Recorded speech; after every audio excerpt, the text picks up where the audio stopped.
CEO சொல்லிட்டதுனால அவர் பேச்சை என்னால மீற முடியாது. நீ இல்லாம என்னால இந்த ப்ராஜெக்ட பண்ணவும் முடியாது. உனக்கு விவசாயம் A to Z தெரியும் தானே? ஐயோ, நமக்கு எல்லாம் தெரியும்னு மாமா நம்புறாரே, இப்ப என்ன சொல்றது? உன்னதான் கேக்குறேன், எதுவும் சொல்லாம நிக்கிற? அப்புறம் போன் ஸ்லேட்ட ஒண்ணு இல்லாம ஆக்கிட்டேன்னு ஏற்கனவே மாமா கோபத்துல இருக்காரு. இப்ப நம்ம விவசாயம் தெரியாதுன்னு சொன்னா கண்டிப்பா மாமா பயங்கரமா கோவப்படுவாரு. உனக்கு விவசாயத்தை பத்தி தெரியும்ல? நல்லா தெரியும் மாமா. குட். ஓகே.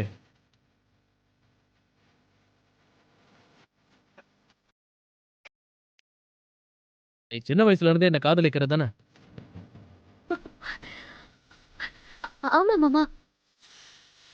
நம்ம காதலிக்கிறவங்க நல்லா இருக்கணும்னு நினைக்கிறது தானே உண்மையான காதல்? ஆமா மாமா. நம்ம காதலிக்கிறவங்களுக்காக நம்ம எதையும் செய்யலாம்ல?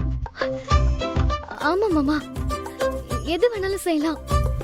அப்ப எனக்காக ஒண்ணு பண்ணு. என்ன பண்ணணும்னு சொல்லுங்க மாமா, நான் உங்களுக்காக என் உயிரையே கொடுப்பேன். உன் உயிர்லாம் எனக்கு ஒண்ணு வேணாம்.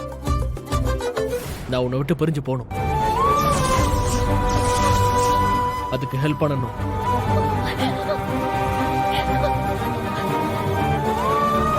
இதுக்கு நீங்க என் உயிரையே கேட்டிருக்கலாம் மாமா. என்ன பொறுத்த வரைக்கும் ரெண்டுமே ஒண்ணுதான். நீ என்ன உண்மையாவே காதலிக்கிறதா இருந்தா, நீ காதலிக்கிற நான் நல்லா இருக்கணும்னு நீ நினைச்சிருந்தீன்னா, நான் இந்த ப்ராஜெக்ட பண்றதுக்கு எனக்கு நீ ஹெல்ப் பண்ணணும்.